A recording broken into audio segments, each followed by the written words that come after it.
স্বামী স্ত্রী কিংবা স্ত্রী স্বামীর লজ্জাস্থানে উত্তেজনাবশত মুখ লাগাতে পারবে কিনা? নাভির নিচের লোমের সীমানা কতটুকু কাটতে হবে? অনেকে বাচ্চা না নেওয়ার জন্য সিজারের সময় নাড় উল্টিয়ে দেয়, এটা কি জায়েজ রয়েছে? হিজড়াদের পর্দার বিধান কি? মেয়েরা হাত পায়ের নখ বড় রাখলে কি নামাজে অসুবিধা হবে? বর্তমান অনেক টেস্ট টিউব বেবি নিচ্ছে, এটা কি ইসলামে জায়েজ আছে? পাক এবং শারীরিক প্রতিবন্ধীদের ক্ষেত্রে সালাতের নির্দেশনা জানতে চাই। বিয়ের ক্ষেত্রে পাত্রের সামনে একজন মেয়ের কতটুকু পর্দা করতে হবে? আমার স্বামী বিয়ে করতে চাইছে, আমি দিতেছি না, আমার কি গুনাহ হবে? অপবিত্র অবস্থায় গাছের ফল ছিঁড়লে গাছের কোনো ক্ষতি হবে কিনা? সৌদি আরবে হাঁটু বাহির করে উজু করে, এটা সঠিক উজু হবে? নাফিজা নুজহা জানতেছেন রাতে নখ কাটা যাবে কিনা? যাবে। গোসলের পর নখ কাটলে কি অপবিত্র হয়ে যাবে? না, হবে না। ফাইসাল, আপনি প্রশ্ন করেছেন অপবিত্র অবস্থায় গাছের ফল ছিঁড়লে গাছের কোনো ক্ষতি হবে কিনা। এর উত্তর হলো অপবিত্র অবস্থায় গাছের কোনো ফল ছিঁড়লে গাছের কোনো ক্ষতি হবে না, এমনকি যিনি ছিঁড়বেন তারও কোনো ক্ষতি হবে না। ফল ছেঁড়ার ক্ষেত্রে পবিত্রতা অপবিত্রতার বিষয়টি কোনো নিষিদ্ধ বা এরকম কিছু নয়, বরং যে কোনো অবস্থাতে আপনি প্রয়োজন হলে গাছের ফল ছিঁড়তে পারবেন। সাদ বিন আব্দুর রহিম, আপনি জানতে চেয়েছেন নাভির নিচের লোমের সীমানা কতটুকু কাটতে হবে? নাভির নিচ থেকে নিয়ে আপনার দোড়ানের চিপায় যে সমস্ত লোম থাকে সবগুলোকেই আপনি কাটবেন যতটুকু সম্ভব, কিছু যদি থেকে যায় তাতে অসুবিধা নেই। রেজাউল করিম জানতে চেয়েছেন বর্তমান অনেক টেস্ট টিউব বেবি নিচ্ছে, এটা কি ইসলামে জায়েজ আছে?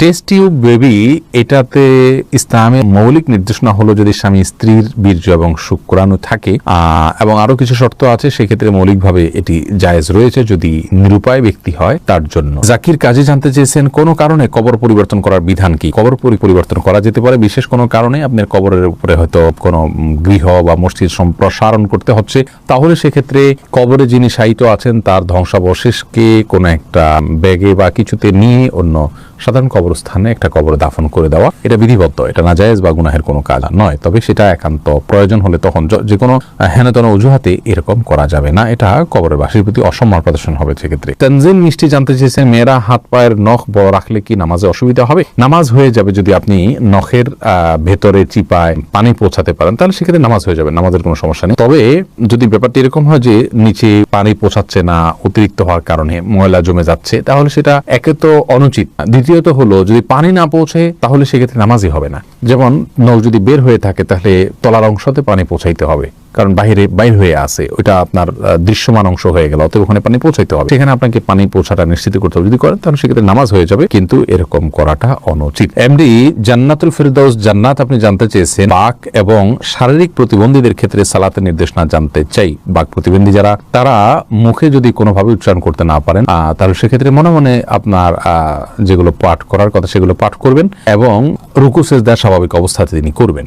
আর শারীরিক প্রতিবন্ধী যারা, তারা যেভাবে পারেন সেভাবে সালাত আদায় করবেন। আল্লাহ রাব্বুল আলামিন বলেছেন ফাত্তাকুল্লাহ মাসতাতা'তুম, তোমরা আল্লাহকে যতটুকু সাধ্যে কুলায় ততটুকু ভয় করো। অতএব প্রত্যেকের যার সাধ্য অনুযায়ী তার আমলগুলো সম্পাদন করতে হবে। আবু হানিফা আরিফ জানতে চেয়েছেন হিজড়াদের পর্দার বিধান কি? ভাই আবু হানিফা, হিজড়া যারা, তাদের জন্য পর্দার বিধান হলো তারা সাধারণ অবস্থাতে যদি পুরুষের সাথে তাদের সাদৃশ্যটা বেশি হয় তাহলে সেক্ষেত্রে তারা পুরুষদের সাথে দেখা করবেন, মেয়েদের সাথে পর্দা করবেন। আর যদি তাদের শারীরিক গঠন মেয়েদের আলামত, মেয়েদের শরীরের গঠনটা তাদের মধ্যে বেশি থাকে, পুরুষের গঠনটা কম থাকে, তাহলে সেক্ষেত্রে মেয়েদের বিধান তাদের জন্য প্রযোজ্য হবে, তারা পুরুষদের সাথে পর্দা করবেন।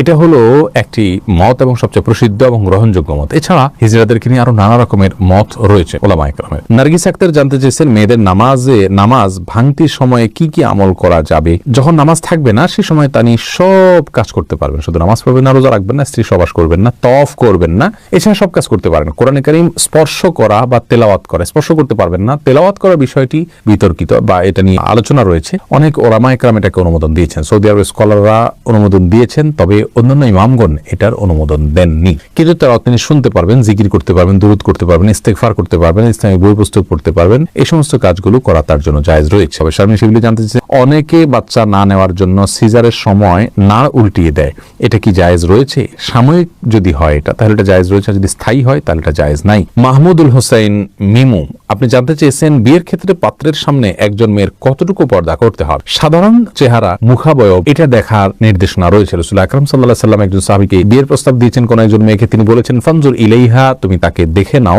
অন্য এক বর্ণনায় আসছে তিনি বলেছেন ফাইন্না ফি আয়ুনিল আনসারি, সেই আনসারী মেয়েকে বিয়ের প্রস্তাব করেছেন মুহাজির সাহাবী, তখন বলেছেন আনসারীদের চোখে একটু অসুবিধা আছে, অর্থাৎ ঘোলাটে ভাব বা কিছু একটা আছে, আঞ্চলিক তখন তিনি বলেছেন যে তুমি দেখে নাও, তোমার ভালো লাগে তুমি করো। তো এখান থেকে বোঝা যায় যে সাধারণ যে অঙ্গগুলো আছে, হাত পা মুখ, এগুলো দেখবে, এর বাইরে এই প্রকাশ্য অঙ্গ ছাড়া তার অন্য কোনো অঙ্গ দেখতে যাবে না। চুল, মাথার চুল দেখতে পারে, এই জাতীয় বিষয়গুলো দেখবে, বাহ্যিক যে অঙ্গগুলো থাকে সেগুলো। মাহমুদুল্লাহ এই আইডি থেকে আপনি জানতে চেয়েছেন, আমার স্বামী বিয়ে করতে চাইছে, আমি দিতেছি না, আমার কি গুনাহ হবে? তাহলে পুরুষ আইডি থেকে কোনো বোন হয়তো প্রশ্ন করেছেন। দেখুন, আপনার স্বামী যদি বিয়ে করতে চান আর আপনি তাকে বিবাহ করতে না দেন, যৌক্তিক কারণে যদি মানা করেন, তাহলে তো ঠিক আছে। যেমন স্বামীর সেরকম আর্থিক সক্ষমতা নেই, শারীরিক সক্ষমতা নেই, বিবাহ করার মতো পরিবেশ তার জন্য নেই, তাহলে সেক্ষেত্রে আপনি বাধা দিতে পারেন। কিন্তু সেগুলো যদি তার থাকে, তাহলে সেক্ষেত্রে আপনার জন্য বাধা দেওয়া উচিত নয়। তবে হ্যাঁ, এই কারণে আপনার গুনাহ হবে আমি সেটা বলবো না। বাধা আপনি দিতে পারেন এই অর্থে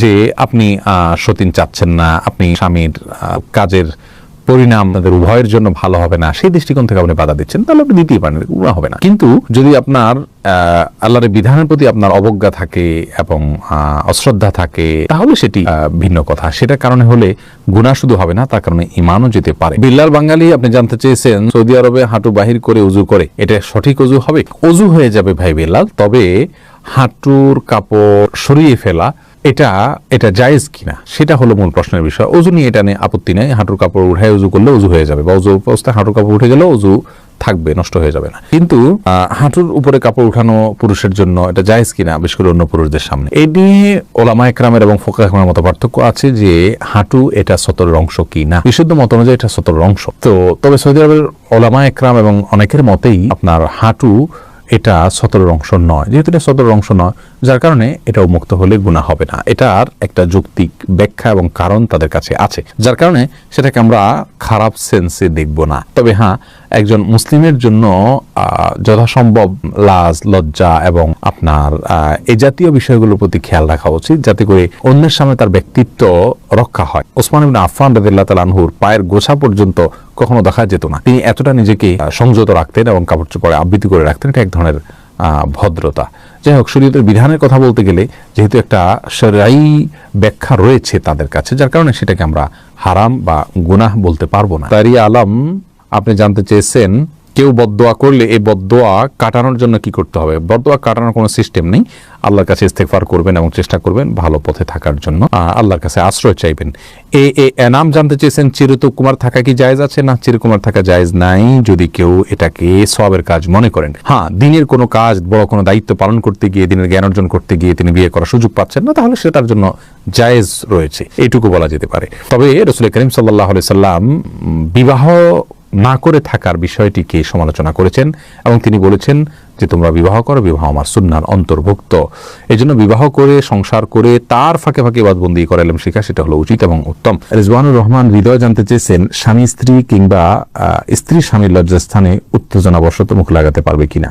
এটা ঘৃণ্য কাজ ইসলামী শরীয়তে। এটি আর কিছু না হলো মাকরুহ, কমপক্ষে হারাম সরাসরি না হলো মাকরুহ, অপছন্দনীয় কাজ। এরপরে এমডি জাকির জানতে চেয়েছেন, দোকানে কি বিড়ি সিগারেট বিক্রি করা সম্পর্কে ইসলাম কি বলে? যদিও আমরা খাই না, আমরা বলেছি বিষয়ে একটা ভিডিও ক্লিপে, দোকানে বিড়ি সিগারেট রেখে বিক্রি করলে সেই উপার্জিত অর্থ আমাদের জন্য হালাল হবে না। যদি কেউ দোকানে বিড়ি সিগারেট না রেখে দোকানদারি করতে পারেন, সেটা হবে সবচেয়ে ভালো। আর যদি এটা না রেখে তিনি তার কোনো উপায় না থাকে, তাহলে সেক্ষেত্রে এইটার উপার্জনের টাকাটাকে তিনি আলাদা করে রাখবেন, সেটা তিনি ভক্ষণ করবেন না এবং সেটা তিনি দান করে দিবেন সওয়াবে নিয়ত করা ছাড়া। এটা হলো তার নিষ্কৃতির উপায়। আর সাধারণ অবস্থাতে বিড়ি সিগারেট বিক্রি করা জায়েজ নেই, কারণ এটা অন্যায় কাজে সহযোগিতা করার শামিল।